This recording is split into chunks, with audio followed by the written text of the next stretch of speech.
this morning. If you were delayed there, just to let you know.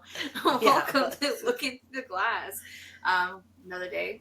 I always want to say another dollar, but it's not even. We don't even make money off of this.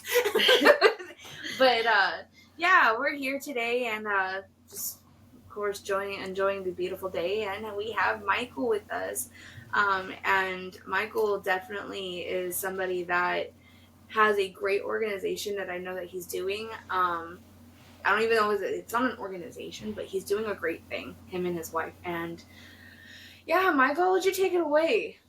Yeah, so sure. Thank you guys for having me. Yeah, we do it. We've got a nonprofit called Help After Disaster. We started it last year after Hurricane Helene hit Western North Carolina. We went up and just wanted to do more, so we started cooking for people, providing those guys with food, and met so many amazing people. It's weird how all of it took place because when we were first supposed to go, we had a lady from a local church that said, "Here, you can come to our church." We're prepping Wednesday night before we go. We're in the dark. We still don't have power from the hurricane, and we've got all this pasta and burger, like all this stuff's ready to go. And I get a phone call from her. She says, "We don't have room for you. I'm sorry."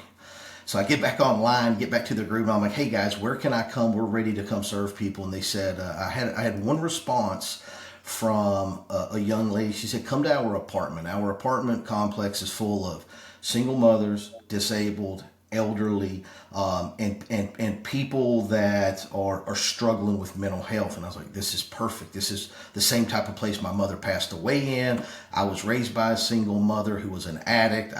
Welfare, food stamps, all that kind of stuff. So this felt like home." And we go up and we meet some amazing people, and we're feeding them. We went up that Thursday, fed Thursday and Friday. And then Friday I decided I want to do breakfast Saturday and Sunday. And the process was you would start at home, you would prep all the food, you would load the trailer or the truck. We were using a work van, so it had to be loaded and unloaded every day that we went. So you would prep, you would load, you would get there, you would unload, you would set everything up, you would serve, you'd break everything down, load it back up, come home, clean everything, prep all the food to go, load it back up to go the next day. And we were working 22-hour days. And I remember going up, we got wrapped up at 2 o'clock in the morning, and we were headed back up at 4. And I'm driving down the road and I'm just nodding off. And I could hear my mother telling me that doing the right thing isn't always easy, but it's always right. So we went up there, we fed those folks. I had a friend, I got him to bring us showers, portable showers. They wrote a check for portable showers, and really was just a turning point in my life. January 24th, or 21st rather, of 2024, I was going to end my life.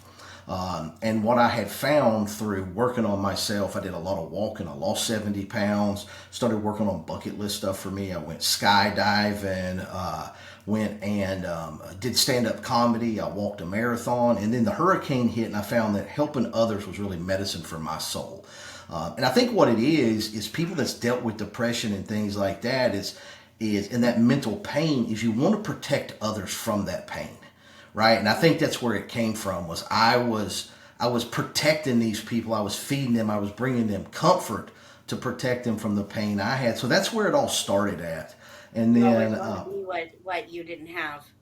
Yeah, 100%. And it's something, my mother passed in 2020, but it's something that would make her proud. It made me feel good. So yeah, that's where it started, and that was September. It was this time last year, and then November 20th is when we started the nonprofit Help After Disaster. And we started, again, it was very humble. Like when I came home that Tuesday before we went up, I told my wife we're going to go do something. We had nothing. We had one cooler and a table. By Wednesday evening, we had purchased everything we needed to make a makeshift kitchen. Freezers, refrigerator, generator, all the buffet stuff, griddles, everything to make a makeshift kitchen. And we would pull it in and out every time. And now we've got a 36-foot mobile kitchen that can feed thousands of people a day out of it. It's got living space in it. So if you're on site for multiple days, it's queen size bed, 2 bunk beds, full bath. I've been blessed. My wife allowed me to do everything we could. We've probably invested $200,000 to start this thing and get it going. And I've been involved in nonprofits before, and I know how challenging they can be. I overestimated or underestimated rather how hard it would be. Like raising money has been extremely difficult. So and what I've learned is the challenge with the nonprofits is because I was we were looking into doing a nonprofit, and that was the most challenging part that they talk about is the funds, raising up money. it is. It's very hard. And the thing is every brand, every local, all those people are being hit up every day looking for money for some cause or whatever. And then the cause has to resonate with you. And what we're doing, feeding people after natural disasters, is it's easy when it's in the news and when it's fresh and when it's happening.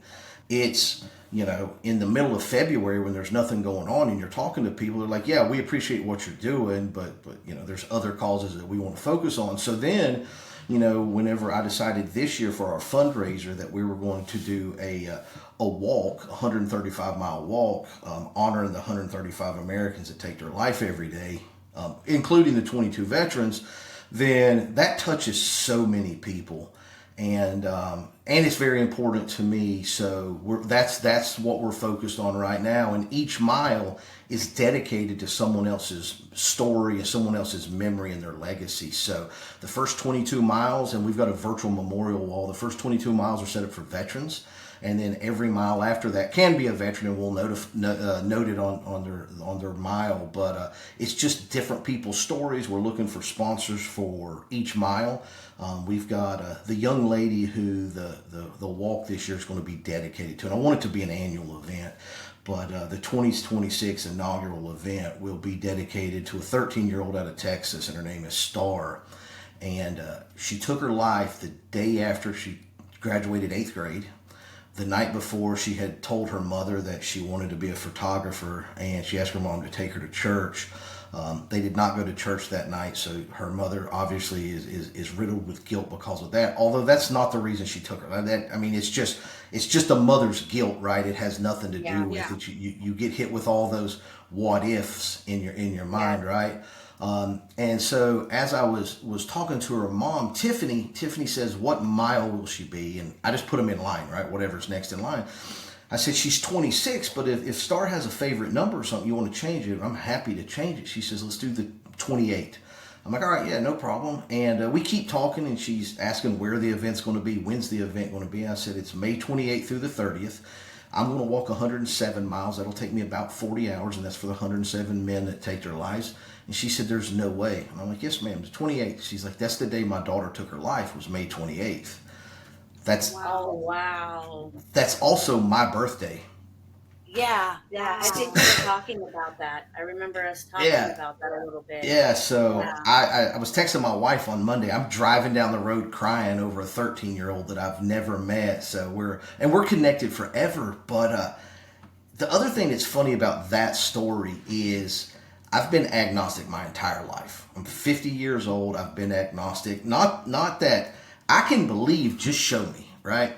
And what I was looking for was the physical. I want to see someone walk on water. Let's part a sea. Let's turn water into wine. Just show me the physical.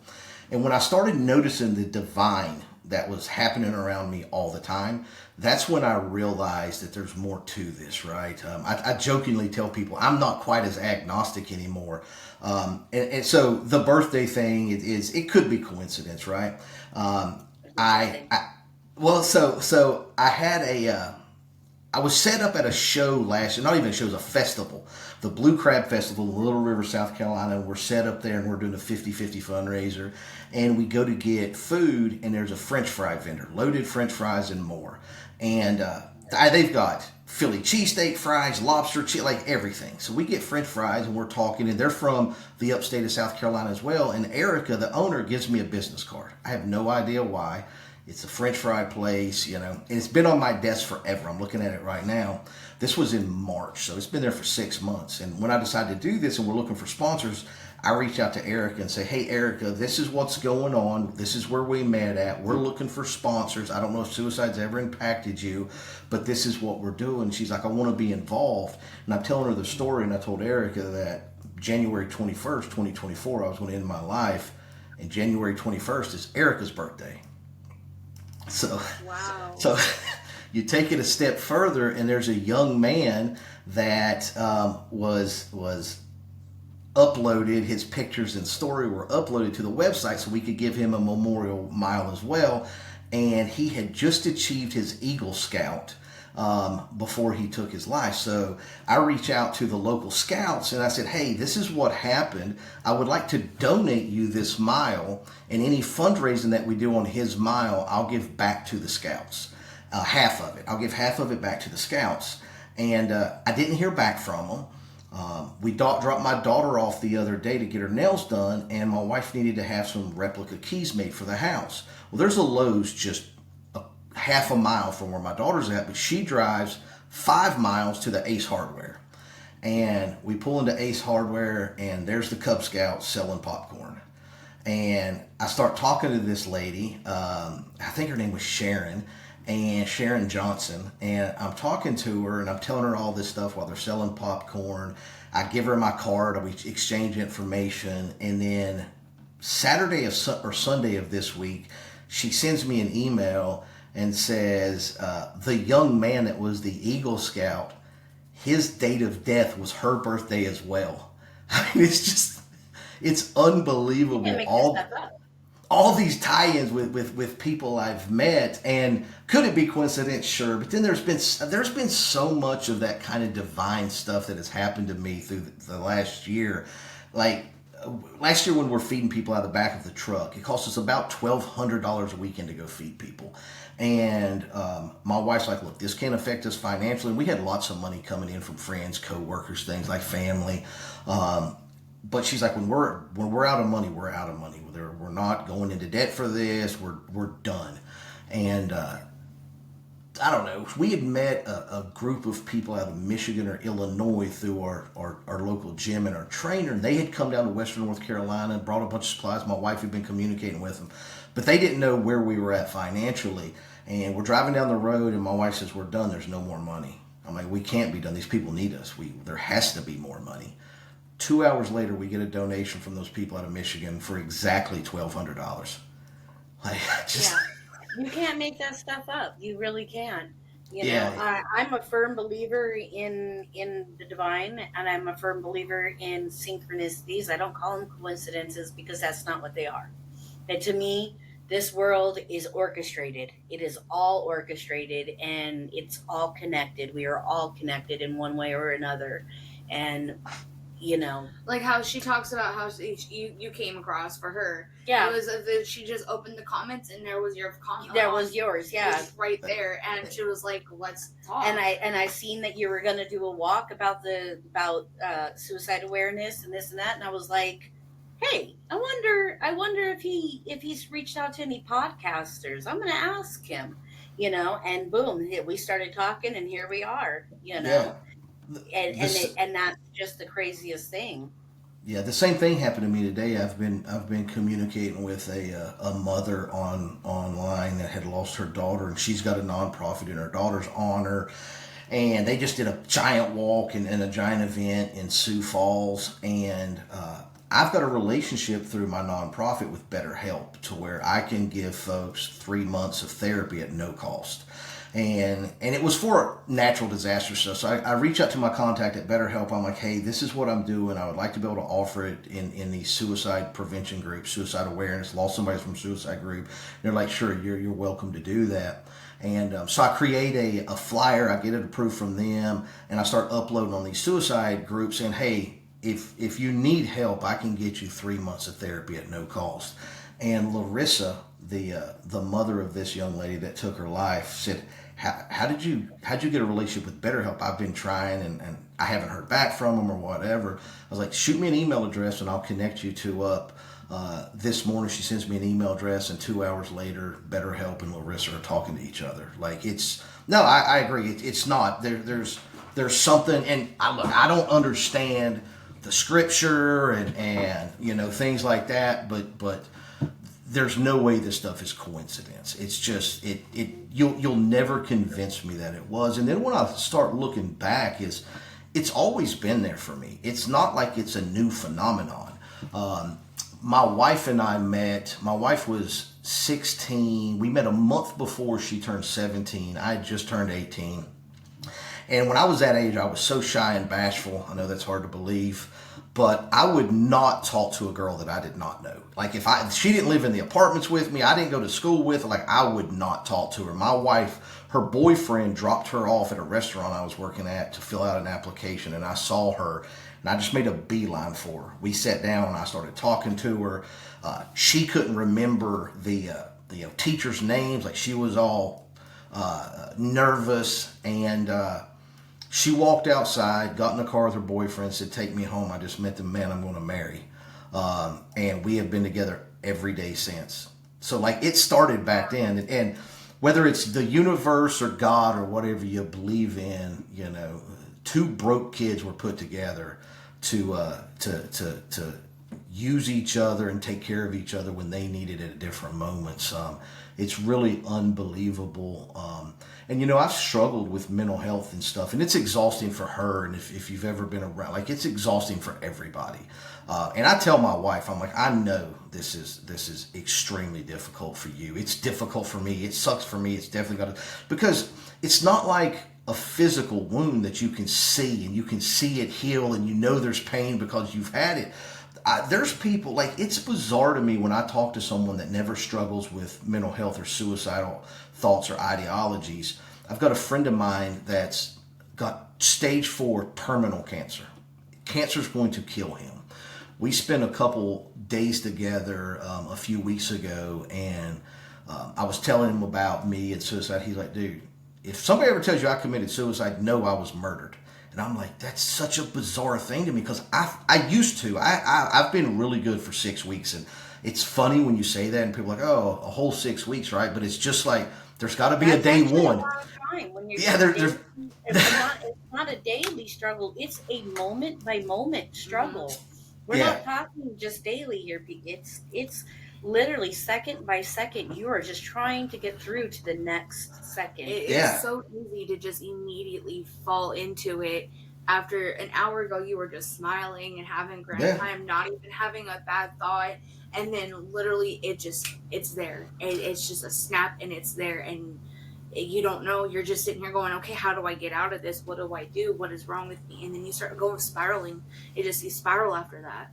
Yeah, so I've learned a lot, right? So when I went through what I was dealing with, I learned a lot about it. But to hear people that's never struggled, like, that's bizarre. Like, I wish, like, that must be so nice. I didn't think I could find peace while I was alive. Like, I thought that was impossible, and I was wrong.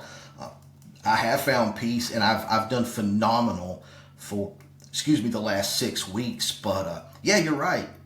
It's every day. I'll share another story with you. My mother was a drug addict, and growing up, she always battled depression, and I never dealt with that stuff. I never had a chemical imbalance as a young person or anything like that. And I'm like, Mom, just suck it up. Like, it's life. We live in the projects. Our rent's $53 a month. We're on food stamp and welfare. We drive $300 cars, hoping we can save $300 before this one falls apart. Like, it's just life. And then I got on meds, thyroid medicine, and all I did was think about all day. I would stare out my window and think about killing myself all day. And I learned, right? Once you're in those shoes, you learn that in that particular situation, when you have a chemical imbalance, you're just along for the ride. There's nothing you can do about it. So my mother, like I mentioned, was a drug addict, and I always had looked at addiction as weakness. And I don't mean any disrespect by it, because I've learned, but I'll tell you the story. You're not the only one that got that way. You know? Yeah, so for me, it was like, the end result is somebody says, here, Michael, smoke this crack. I know the end result. I'm not going to be the guy that beats it, that kind of stuff. It's not going to be recreational. Like, it's, from what I understand, it's all consuming from the get-go. And my mother, being an addict, she needed help. I didn't know how to help her because I'd never walked in those shoes. I'd never had that experience. So I went to an NA meeting one time, and just to learn, and they go around the room, hi, my name's so-and-so, I'm an addict. And it comes to me, and I said, hi, my name's Michael, and I'm not an addict. You could have heard a pin drop in that place. And then they go through the circle, and then they ask if anyone would like to share, and I feel obligated, like, these people need to know why I'm here. And so I tell them that my mother's an addict. She's looking for help. I've never been in that spot. I would like to understand it. However, if this isn't appropriate for me to be here, I'm happy to leave. This is your space, not mine. I'm happy to leave. They're like, no, that's fine. You can stay. And there was a gentleman in there that shared, and he had been in recovery and sober for 20 years, 2 decades. And this man sharing, and I don't remember how he started it, but the gist of it was, if I can get out of bed and just brush my teeth and not do drugs, if I can just have my morning cup of coffee and not do drugs, if I can just get a shower and not do drugs. And for me, that is the polar opposite of weak. 20 years later, this man is still living his life in 5-minute increments. It'd be way easier to go back to doing drugs than to fight and go through that battle every day, which is the same thing that I dealt with, right? It would be way easier just to stick a gun in your mouth and pull the trigger than to stay alive for your family and your wife, your daughter, and all that stuff. So it was a very interesting experience. I don't know why. I feel like God carried me to the gates of hell to show me something and brought me back. I don't know if it's to help others, to help my daughter. I don't know what it is, but I learned so much from that process. Like, I knew, obviously, that it would have an effect on my family. I didn't know how bad. I had no idea how bad it would be. I'll get on these Facebook groups, and people are talking about, my son killed himself 29 years ago. I don't know how I'm going to make it. Like, I never thought it would have that kind of impact. But I knew it would have some impact, and I also knew that the pain doesn't go away. It just transfers. It goes from me to my wife and my daughter. But I had got to a point where I was telling myself that they'll be okay. They'll figure it out. I also understood why people killed their entire families, because then the pain stops. It doesn't transfer to your wife. It doesn't transfer to your daughter. It literally stops. I never considered that, never would harm them. Like, for me, it was just, and I didn't want to die. For me, it was literally about just finding peace. I could remember, and I've been good. The thoughts hadn't gone away. They have over the last 6 weeks, but I mean, I've been good for a year and a half. But a couple months ago, I was in Jackson Hole, Wyoming, and I was down by the Snake River and looking for some natural hot springs that are down there. It's 2:00 in the morning. It's beautiful. My wife and I love looking at the stars and watching satellites and stuff like that. I'm there with a friend of mine. She's asleep in the truck. I get outside by the river, and the sky is just, the Big Dipper's as big as the sky, and it's crystal clear, and it's beautiful, and there's no light pollution. You can hear the rapids and the Snake River behind you, and they have a communal life jacket stand. I've never seen this before, and the immediate thought that comes through my head is how peaceful it would be to put one of those life jackets on, get in the river, float down the river on your back looking at the stars, and then just shoot yourself in the head. Like, those are the thoughts that pop in your mind. No intentions, I don't want it, but that's what happens. Or I'll be laying in the bed, and the thought that'll pop in my mind, it's not a voice, I wouldn't say a voice, but it's like you can hear it, it'll just take a second. It'll just take a second, and so you fight that stuff. But yeah, I've been doing very well the last couple of months, but really the last 6 weeks have been phenomenal for me. But it took a lot of brutally honest conversations with myself, with my circle, with the people I love. I went through some therapy. Getting on meds helped a ton for me as well. Getting on meds was the hardest part for me, because I'm a previous business owner, and I'd have all my employees would come to me, hey, I'm getting a divorce, or I'm getting married, or I'm buying a house, or this is happening. People would call me looking for advice and help me fix this or this problem. And to me, meds, it just validated that I was broken and that I could fix every problem except my own. I was wrong again. Meds have been tremendous, because again, all it is, it's a chemical imbalance that you're trying to get back in balance. So the thing and I always say, I'll probably get roasted for it, and everyone has been, is ChatGPT has been a tremendous help for me. I talked to ChatGPT. Somebody else talk about that too. You're not the only one. You actually had like have 3 or 4 people to talk about we have one lady tell us the dreams, her dreams. So she would talk to Chat GPT about her dreams, and it would help decode her dreams 100%. and help her to understand exactly what her body and her mind are trying to tell her. Yeah. And yeah, we've heard multiple people tell us about the Chat GPT. That's exactly what happened to me. Was I started talking to ChatGPT because I had to understand, right? I'm a very logical person. I have to understand why I'm doing things or why this works or whatever. So what I learned was not only do I have ADHD, but I've got OCD, and I didn't. And it's not to flip the light switch on, 7 times before you walk out the door or whatever, but it's looping OCD means a OCD. whole lot more than what people realize.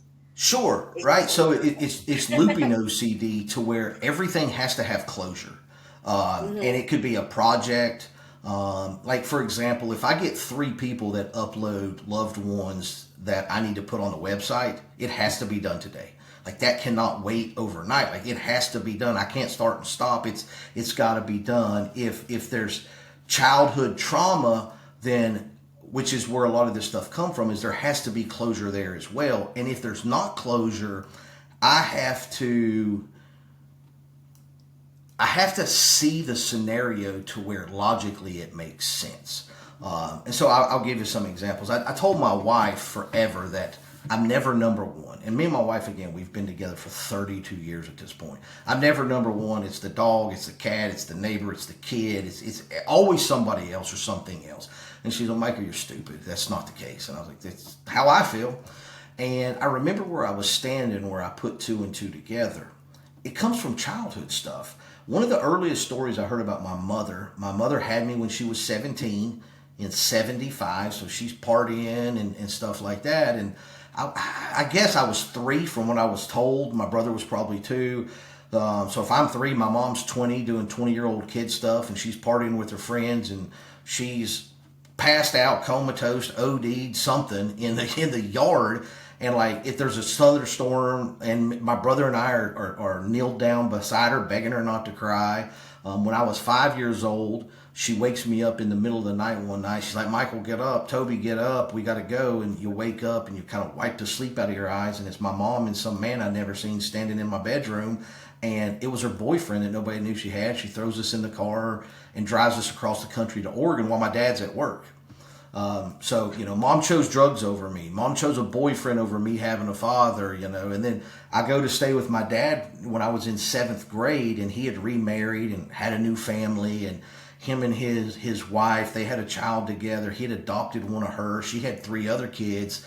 And so it's all of us in this little 3-bedroom house. We're going to the same schools together. But her kids got lunch money and school clothes, and my brother and I didn't. So we would sit at the same table with her kids while they're eating, and my brother and I had no food. So we would go to the lunch ladies and quote unquote charge a lunch. Right? They would give us a lunch every once in a while. But that's what it was. He chose his family, his new family, over me having. It had nothing to do with my wife. That's where that stuff came from. I, as a kid, and even as an adult, I was always like, look, this is the way I justify it. I'm only here for a year.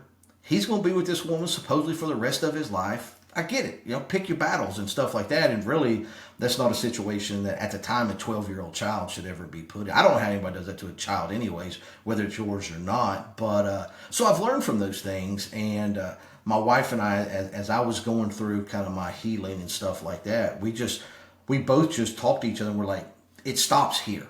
Like this generational family trauma being like, we're not doing this to our daughter. Like this is not going to happen. We support her however we can with whatever we can.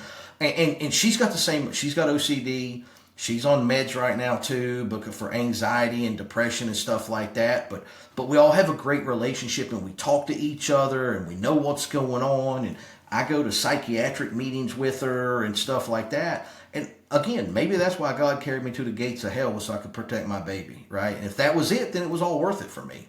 And that's another way to just be able to kind of justify this stuff logically, and it's not just circling and spiraling in your head. So it's been a it gives very, that very closure unique I thing. think that you need. It gives that answer of why you had to go through that. I do the same thing with, okay, well, I went through this because I had to help so and so get through it, or I went through this so I can recognize these signs in this person and one of my kids, and that's how I've always dealt with it too. It's the same Yeah. thing. But you got to give it a purpose. You Yeah. know, there's got to be a reason why you went through this, because I can't envision me going through it for no reason. Right, right. So the same. So again, some more divinity here. The other day, I'm making flyers to go pass out to local business to see if we can get sponsors for these miles. There's a right up the road, and I'm just going to walk because we're walking, so I'm going to get exercise. So right up the road, there's a detailing shop, an automotive detailing shop called Signco. And I was like, I'm gonna just drop me off there. I'll start with them, and I'll walk down the road. We back out of the driveway. My wife's like, forgot my drink. We'll back in. I go get her drink. We back out, get going down the road. I was like, I forgot sunblock. We go back, get sunblock. And as we're pulling in to Shineco, their company van is pulling in at the exact same time. I walk up to him and I've got a flyer. I was like, hey man, this is what we're doing. He's like, come inside and talk to me. So I go inside, I start talking to him. He's like, I don't know why you're here, but this weekend I was going to kill myself. And so we start talking, and I was talking to him about closure and things like that. And this man opens up to me, and he said what happened to him was he just found out that years ago his wife, I don't know if it was a long-term affair, a one-night stand or whatever, with his best friend. Right, so that's brutal. You're betrayed by the two people that mean the most to you, that kind of stuff. And he's looking for closure, right? He's like, hey, me and this guy's grown up forever. You're telling me you never came back again? That doesn't make sense to me. I know this guy. Like, this was a one and done thing. And so I just told him, I was like, some things get lost in time.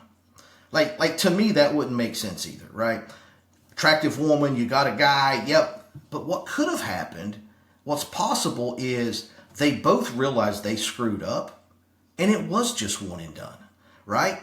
So if that brings you closure, then just go with that. Like he's like, there's no way it was just. I was like, it could have been. Like maybe they did come, or maybe he came back and she's like, no, or she went back and he's like, look, man, this is my best friend. We screwed up. Let's not make another mistake. Yeah, or they both decided, no, we can't. That this was wrong. This was but wrong.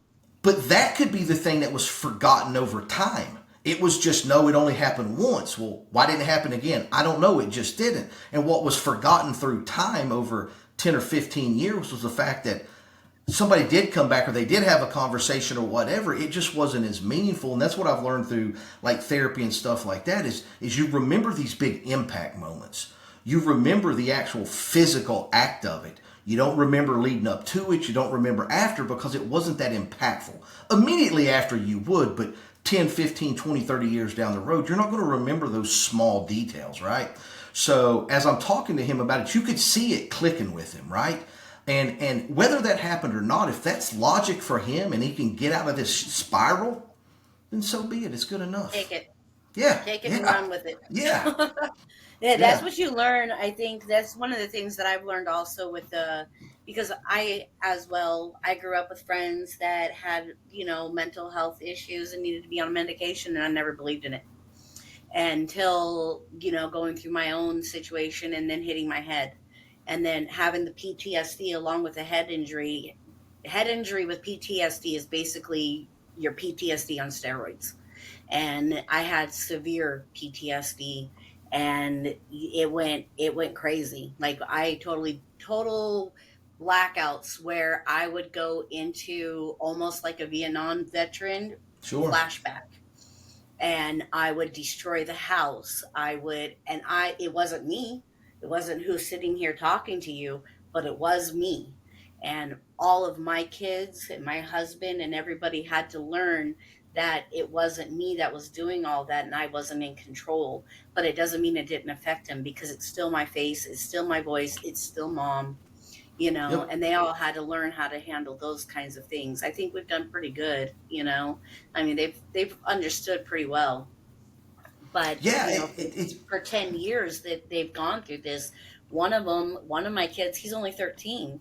So the majority of his life, he's watched mom go into these blackout explosions where I would destroy things, I would throw things, I would yell, I would scream, I would, be total panic, total just like I'm in the middle of a fight for my life, because in my mind, I was Yeah. fighting for my life. We call them my angry seizures. That's how we were able to.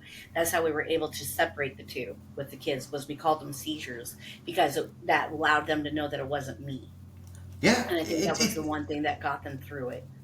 For me, it's really been an education of until you've walked in someone else's shoes. You know, like I saw a post the other day on an anonymous thing, and it was, why? How do people get severely overweight? You know, morbidly obese. I don't see how you've got enough time in the day to eat that many calories. I'm like, bro, it ain't got nothing to do with eating calories. It's a coping mechanism. It's where you find happiness. It's the safe place. Like my mother had gastric I'm bypass. morbidly obese and I hardly eat. Yeah. So well, yeah, you got hormones. There's all kinds. It's not just all we want to do is sit around and eat, right? My mother in '85 had gastric bypass back when they would cut you from belly button to chin and go in and staple your stomach off, and she would throw up every time she ate. Her esophagus stretched out like a holding, like it was I wouldn't wish this anybody, on any of my worst enemies. And I was talking to my mom about just go get it undone, and she's like, I can't, because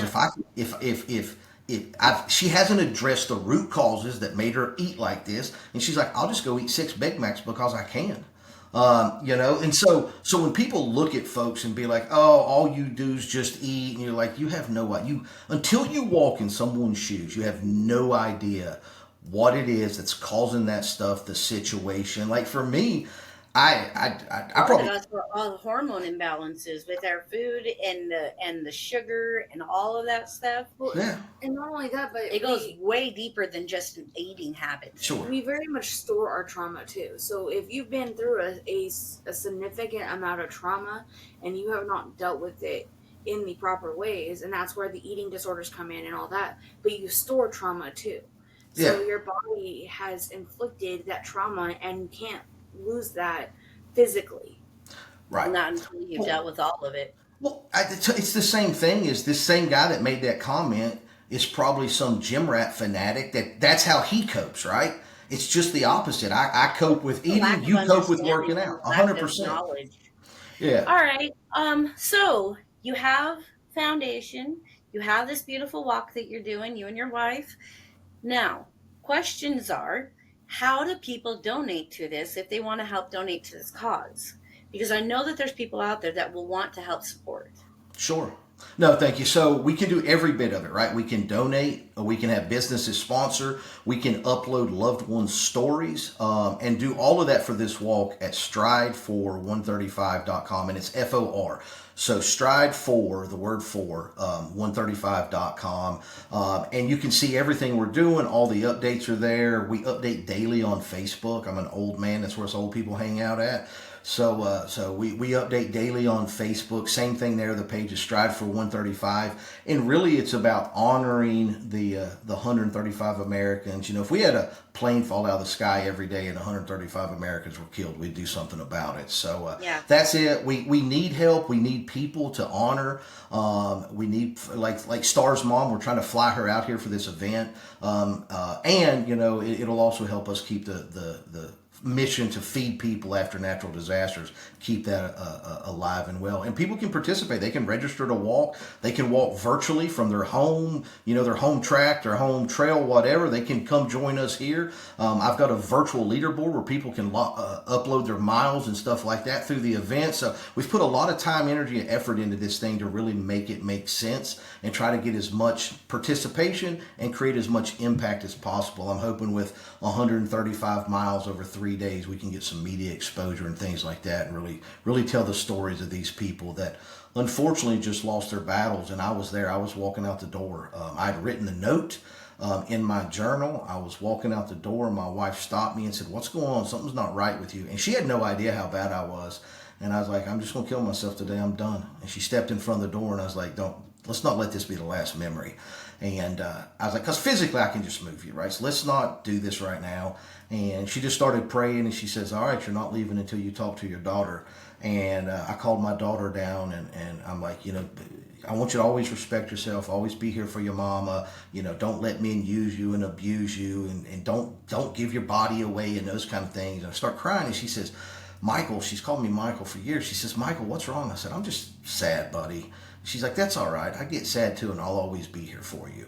And that was the moment that bought me enough time. And my wife and I spent the next 12 hours. I started in therapy the next day. But that 13-year-old child saying, it's okay and I'll be here for you always, I was like, I can't leave her. So that bought me the time to really just spend time just getting it out, communicating and stuff like that. Just that, buying just that little bit of time. Yeah. For those who are out there dealing with this, you're not alone. You're not alone. We're always here for you. There's also the 988. I think it's 988. Yeah. 800,000 people a month call 988 or text 988. It's crazy. And I would have never considered it. So there's millions, in my opinion, that don't. Yes. That don't ever talk about it. They just struggle with this completely silently. That's why, we like to say, or, we recover out loud, because to me, recovery is not just substance abuse. Recovery is healing the things that make you want to do those things, that make you want to escape. 100%. That's what recovery is to me, is healing. Because we have to recover from, surgeries. We have to recover from trauma. We have to recover from substance abuse. All those things. It's just recovery in a whole. To me, it just means healing. And we recover out loud so others don't have to suffer in silence. Absolutely. Ladies, thank y'all for having me. I appreciate it so much. We appreciate you doing what you do. You're doing something amazing. And I am so glad that I opened up that Facebook thing and looked at the comments. I was just curious, and I was like, look at the comments. And I seen yours, and I was like, no. And I'm, it's just one of those divine orchestrated moments, I really feel. And there's other podcasters I know out there that would love to have you on. Yes. And we'll send you their way to you. Yeah. That way we can get more of this. We can get this out there more, and help your organization out, because your organization is big. It's needed. You are needed. No, I would love to. I love to tell my story. I figure if it helps anybody, then it was worth being where I was at. And that's how we feel about ours, and that's why we're doing this, is so it connects with somebody. Yeah. Anybody, just one person. That's one person. It's still one person that you can help walk out of that darkness. Yep. That's my intention. All that we need is just a little bit of time. Yeah.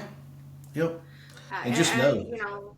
And how I always like to mention this in all of our podcasts. I have a fly around me. Me too. But every show, I like to let people know, and I show it all every day, every time we do it, is we have our email, 12lookinthrough34theglass @gmail.com. If they need to share their story, know somebody that needs help, anybody can email us, let us know. We'll have them on our show. They can come in anonymously and say, hey, I want to share my story, but I want to keep it, anonymous. We will read it out loud. That way their story gets out there, because that can help somebody else. And I think that's a great point. Yes, it really is. We that was something, because I was fearful on telling mine, and if I was able to tell mine anonymously, I would have. But now I'm not scared to tell mine. I've openly spent 3-4 episodes to explaining mine out loud, and it's a different feeling. But sometimes some people just want to keep their identity. Yeah, well, it's hard, right? We all heal at a different rate, and for some people it's embarrassing. For me, it's not. I'm not embarrassed. I'm not shameful of it. I want to tell the story and let other people know that they can get through it too. Agreed. Well, Michael, we really, really appreciate everything that you're doing, and we thank you for being on Looking Through the Glass. And we're going to have you come on another time. This is fun. I'm happy to. I just ramble. So I'm happy to come on and talk whatever we can. You know what? You ramble about all the great things, so that's what counts, right? Let's plan on doing a follow-up after the walk, right? And we'll talk about how it went. Absolutely. Absolutely. Let's do a follow-up after the walk. Yeah. All right, guys. I might be reaching out to you. I know quite a few people who... We actually have a couple people that we might want to, that we're going to send to you to possibly honor. Yeah, no, please just you can They're upload their personal pictures and people. their stories at stridefor135.com. We would love to, and we'll upload them. And I share someone new on online every day to about 30 different groups, just so we can say, hey guys, this is who we're honoring. Read their stories, share Yeah, their I come across stories. them every day. Yeah, yeah, I come across them and repost them. Yeah. yeah. So thank you guys so much. Thank you, Thank Michael. you. All right, You y'all have a take care. wonderful day. You too. Bye.